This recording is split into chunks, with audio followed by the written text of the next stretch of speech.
Good morning, CA1s. Today our topic is probably one of the more difficult things to learn and is probably one of the most poorly understood topics in anesthesia, volatile anesthetics.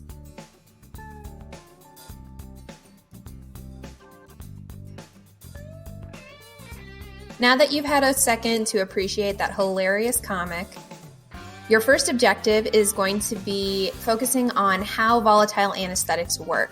And kind of a spoiler, we don't entirely know how they work. Kind of along those lines, something that's particularly high yield for boards is the concept of the FA to FI ratio and what it means for the speed of induction.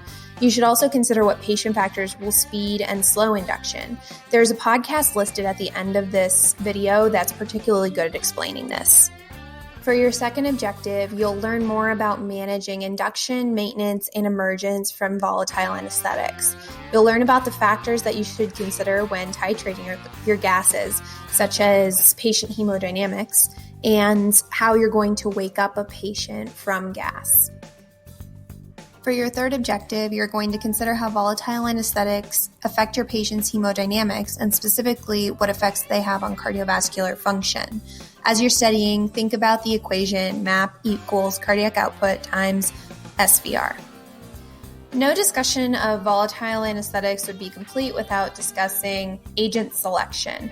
How do you select a volatile anesthetic for your specific patient and factors pertinent to them? You'll also consider when nitrous is not appropriate, under which circumstances it can actually be dangerous to use nitrous. For your final objective, you'll learn about the environmental and healthcare cost factors that you should consider when you select volatile anesthetics. Hopefully you care about our planet and you want to know what our volatile anesthetics are going to do to contribute to global warming.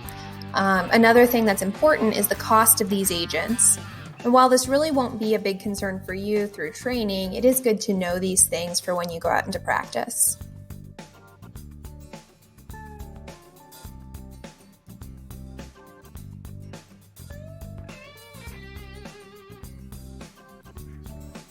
I wanted to take a second to point out this podcast on ACRAC about the properties of volatile anesthetics.